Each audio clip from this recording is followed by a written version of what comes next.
नमः विष्णुपादाय कृष्णप्रेष्ठाय भूतले श्रीमते भक्तिवेदान्त स्वामिनिति नामिने नमस्ते सारस्वते देवे गौरवाणी प्रचारिणे निर्विशेष शून्यवादी पाश्चात्य देशतारिणे। हरे कृष्णा।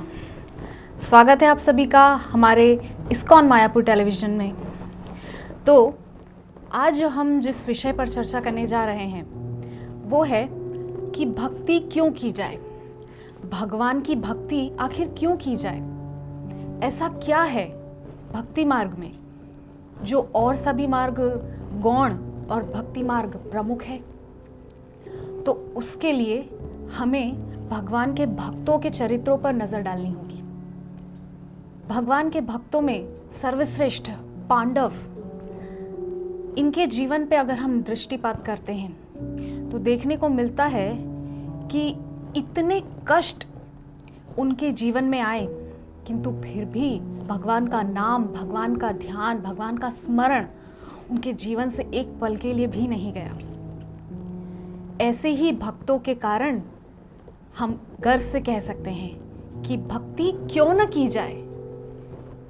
तो आइए हम एक बार चर्चा करते हैं कि क्या क्या घटनाएं पांडवों के जीवन में घटी और किस प्रकार से भगवान सुरक्षा कवच के रूप में सदैव उनके साथ चलते रहे। जन्म से ही पांडवों के जीवन में देखा जाए तो जन्म के पश्चात ही उनके सर से पिता का साया उठ गया। तत्पश्चात जैसे ही वो राजमहल में आए तो कुटिल दुर्योधन और गांधार नरेश शकुनी ने कई कई षड्यंत्र करके उनको मृत्यु के घाट पहुंचाने का प्रयास किया, किंतु फिर भी कृष्ण की कृपा सुरक्षा कवच के रूप में सदैव उनके साथ चलती थी। ऐसी कृपा जिसके बल पर जितने भी संकट उनके जीवन में आए वो हवा के एक झोंके की तरह बस निकल गए। एक बार भीम को जहर अथवा तो विष देने का प्रयास किया गया, विष के लड्डू खिलाए गए, किंतु उसके बावजूद भी भीमसेन को कृष्ण की कृपा की वजह से 10,000 हाथियों का बल मिल गया। क्या इसको कृष्ण की कृपा नहीं कहेंगे? किसी व्यक्ति को यदि विष दिया जाए तो वो निश्चित तौर पे मर जाएगा, किंतु कृष्ण की कृपा से उस व्यक्ति को यदि 10,000 हाथियों का बल मिल जाए तो इस प्रकार से लाक्षागृह की घटना, लाक्षागृह में गुप्त रूप से 5 पांडवों, माता कुंती को जला करके राख कर देने की जो साजिश थी उसको कृष्ण ने विदुर जी को निमित्त बना करके ध्वस्त कर दिया, उस योजना को विध्वंस कर दिया।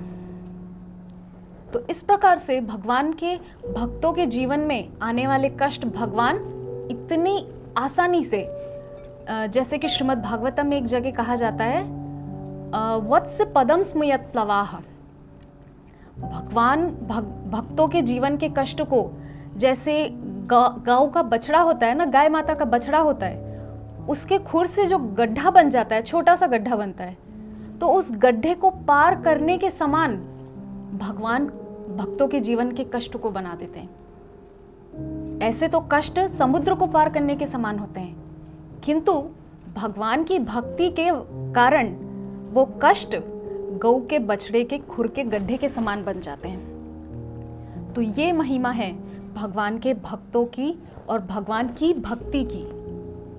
तो भगवान की भक्ति आखिर क्यों ना की जाए। इस प्रकार से अनेक प्रसंग हैं पांडवों के जीवन में। द्रौपदी का चीरहरण, कुरुक्षेत्र का वो भयंकर युद्ध जहां पर 11 अक्षौहिणी सेना, केवल 7 अक्षौहिणी सेना लेकर के पांडव युद्ध भूमि में पहुंच गए और सामने विशाल 11 अक्षौहिणी सेना, किंतु केवल कृष्ण के भरोसे पर उस विशाल समर को, उस विशाल युद्ध को वो पार कर गए। किस प्रकार? गाय के बछड़े के खुर के गड्ढे के समान।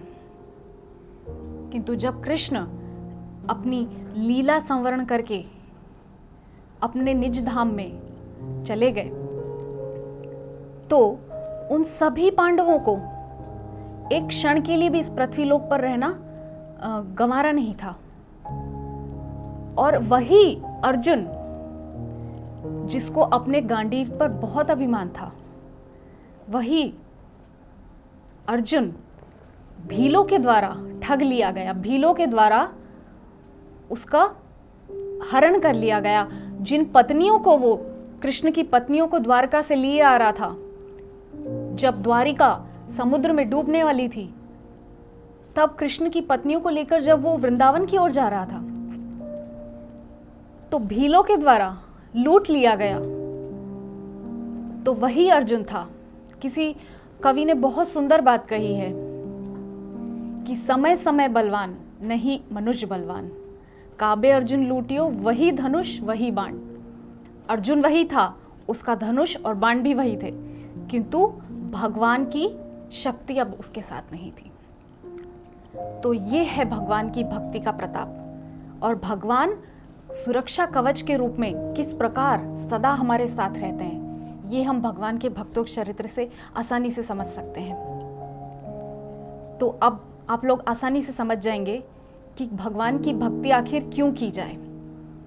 क्योंकि चाहे जितना भी कष्ट हो, भगवान उन कष्टों को हमारे लिए नाम मात्र का बना देते हैं, हमें उन कष्टों की अनुभूति होने ही नहीं देते।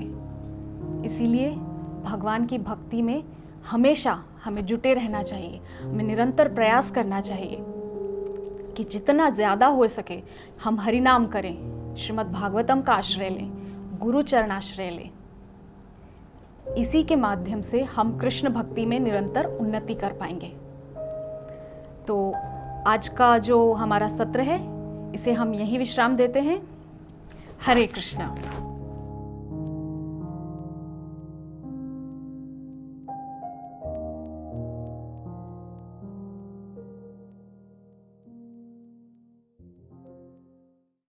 হরে কৃষ্ণা। আপনাদের যদি আমাদের ভিডিওটি ভালো লেগে থাকে তাহলে অবশ্যই লাইক, সাবস্ক্রাইব এবং নোটিফিকেশন বেলে রিং করবেন এবং আমাদের মায়াপুর টিভিকে সাহায্য করার জন্য আমাদের নিচে দেওয়া ডোনেশন লিংকে ক্লিক করবেন। ধন্যবাদ।